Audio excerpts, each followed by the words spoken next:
Hey, it's Chico, and in this video, I'm going to show you the new way of selecting a real estate market when it comes to virtual wholesaling. Because you're probably selecting market in an old way, in an old school way, the way that I invented back in 2003, 2004, which in fact does work if you're doing conventional strategies. If you're doing direct mail, if you're doing cold calling, the way to select a market for your real estate business is significantly different than if you were doing an online strategy such as Facebook marketing, as an example. And so therefore, you have to make sure that you understand how to make that evaluation properly. Also, I want to be able to show you what the nuance difference is, because it might give you an idea of a way to pick a market and or go into your real estate business that you hadn't thought about before.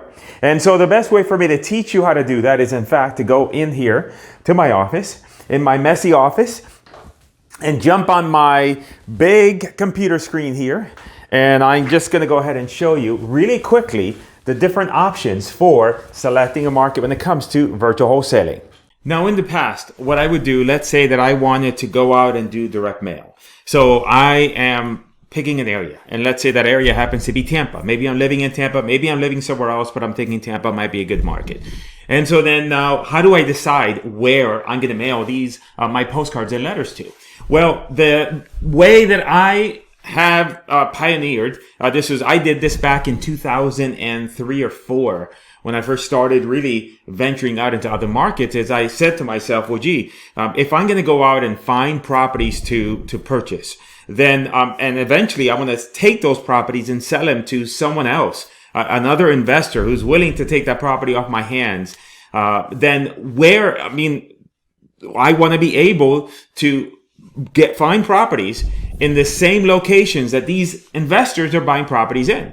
So what you would do is you would take a list like this, and you would go ahead and then filter out the list, and you would do some analysis, and the analysis would look like this. And I have a couple of videos on the channel already that detail specifically how to do this, so I'll put those in the description for you.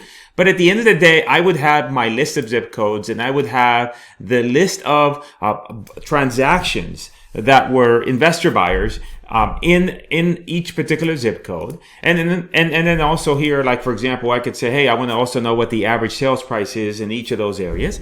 But even without this information here, I could say, you know what?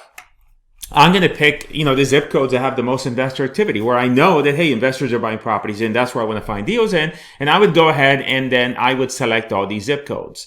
And then I would say, pull all the records for them. And then off to the races I go with direct mail. However, you can't do that.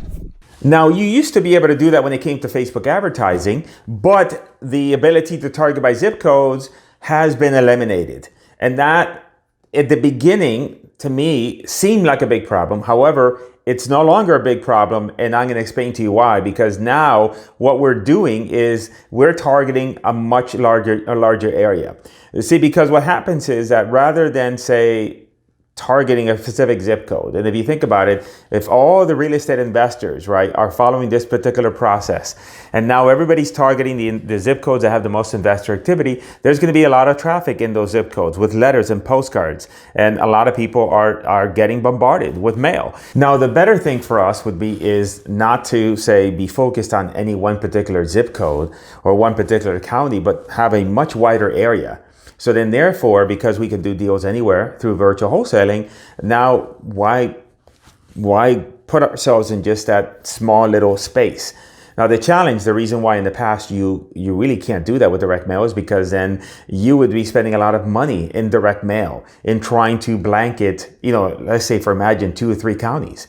It would be impossible. You'd spend so much money. And the same thing with cold calling. You can't pick 3 counties and decide, hey, I'm going to cold call everybody in those 3 counties. And the same thing with cold calling. You can't just say, I'm going to cold call 3 counties and just, you would spend a lot of money for data. You would also, you would need a gazillion human beings to be able to do that. So it's impossible. In other words, in the past, virtual wholesaling was about really targeting very narrowly even though you're going to a different market, but you had to be focused. But that is no longer the case now with Facebook ads, because again, they removed zip code targeting. But when they did that, they opened up a whole nother world to me. And that was with really targeting an entire set of like 2 or 3 counties together, targeting an entire state. Some people target a few different states together. I don't recommend that. I'll tell you why that is at the end, toward the end of the video. But let me show you exactly what I mean when it comes to how I now then target on Facebook and how I select my market, so that you could do the same thing as well. Now, this video isn't meant to be a tutorial on the Facebook interface, but I want to just show you how this works. So now let's say that I'm in Florida, right? Well, I am in Florida. So let's say I'm in Broward County.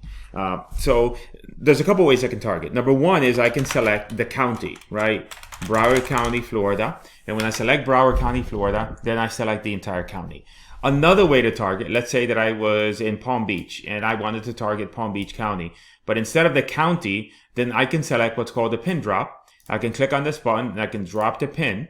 And then now I have a radius here, and there's a minimum amount of radius here. I can't go below a certain amount. Actually, if you notice here, I can actually go a small amount here, 1 mile, but that's only because I forgot to select what's called the special housing ad category, which is special housing ad category now disables a lot of the targeting that we used to have with Facebook.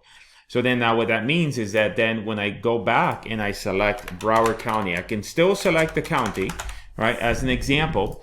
But when it comes to a pin drop, and if I drop a pin drop here, for example, then that pin drop is not going to be able to be decreased any less than 15 miles. So that is my minimum pin drop, which is a fairly large area. If you notice in this case, then the pin drop goes over to the ocean side of things. And so then now, how could you target? So there's a couple ways that I can target. I'm going to tell you the ways that I don't recommend you target. One way to target is to take a bunch of pins and drop them all over the place, right?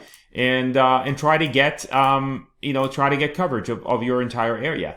The challenge that we've been having is that when you drop a bunch of pins, it kind of messes around with Facebook's algorithm. And so, sometimes we pay a lot more per impression than we really should. And so I don't like that approach. Now, another approach is just select a single county. And yet you can certainly do that. Or you can select a grouping of counties. So I can select, say, Broward County, Florida, as an example. Don't mind the really loud and obnoxious keyboard. Palm Beach County, Florida, for example, I can select that as well. And I can select all those counties. And you can certainly do that. I got to tell you that my most successful campaigns and the ones that I have the lowest cost per lead and gives me the best opportunities are the ones that I target the entire state of Florida. So if I just select Florida and I just am going to select the entire state and I run this campaign just like that, I'm going to get leads from everywhere in the county. Obviously, some leads are not going to be that great, but I'm only paying $10 a lead, which is significantly less than any other type of lead generation method.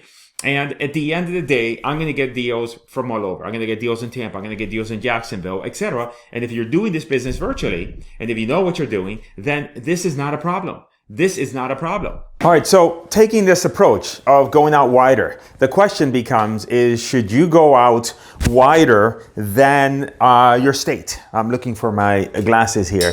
Should you go out wider than the state? And the answer is no. I believe that you should stay in your own state until you get a better handle, especially if you're just brand new trying to get your first deal off the ground. Then going further out than your state, I think, is a no-no. For the one big reason that every state has, and I'm just heading outside for a moment so I can talk to you. Every state has its own particular nuances of doing business. And so if you are operating across 3 or 4 states, then now you have 3 or 4 different states that you have to know the laws and the regulations and all the nuances of doing deals in those particular states. And so that becomes more difficult. So I recommend you stay all within the same state. And typically for most of you, staying in the same state makes sense. Now, if you're in a really big state, like say California, you may not want to do that. And so maybe you'll select, 3 or 4 counties all together and you group them all together so that now you have a better tightly defined geographic area just because of the fact that the state is so big, right? In Florida, I know the areas fairly well. I mean, I've done deals in almost all the major areas. I'm familiar with all the major areas. And so for me, Florida is a no-brainer because I know that area, and I'm also experienced, right? So I can have contacts in various locations, etc. That doesn't mean that if you're starting out brand new that you can't develop that. It's really easy, and we're going to get into that in a video series that I have on virtual wholesaling coming up on the channel. Which, by the way, make sure you subscribe to the channel so that you can get updated when those videos are coming out. The fundamental shift that you have to make sure that you embrace is the fact that, unlike in the past where virtual wholesaling, you were going to go in and select a particular market and then you were going to then do business in that market, but you had to do a finite selection of a market and its zip codes, etc. Really, because you were constrained by the fact that you have hard costs associated with going in and trying to penetrate a market. You had to spend money on direct mail, and you can't mail 2 or 3 counties. But now with Facebook ads, what you're tapping into when you do this is you're tapping into unused inventory. You're tapping into pockets where there is an opportunity for you to get seller leads without having to compete with other real estate investors or fighting for everybody, which is what we were sometimes encountering when we were doing zip codes. You know, we were really targeted in a particular set of zip codes, and so it was hit and miss sometimes. And now, you know, I'm getting leads all over the place, and it's all really the concept of virtual wholesaling, of being able to do business anywhere. All you need is a cell phone and a laptop, and that's it. And then now you can easily go into a market and start generating leads. And the benefit is that those leads are cheap. And so then that means that, you know, hey, if you're paying $75 or $100 a lead, then it's tough to, you know, you got to really be careful about your testing and your methodology and what you're doing, because you're going to go through a lot of money fairly quickly. With Facebook, you know, getting leads somewhere between $6 to $12 a lead. I mean, you could generate for a couple $100, you could generate 225 leads, and 25 leads gives you a pretty good idea of, hey, I think I'm getting good leads. I think this might work for me, and that's it. So a lot of people ask me about boots on the ground. You may have a question about that. And hey, Chico, okay, fine, I can do a different market, but how am I going to get somebody to take a look at those properties? Well, hey, guess what? I got a video on that. Take a look at the video that I have here, showing up here, that is going to give you some tips and ideas on how to go and find people to take a look at these properties for you, to do the legwork for you, so that now you're no longer constrained by that. All you need is, hey, fire up the computer, put the Facebook ads up and running, and off to the races you go, and you got what you need.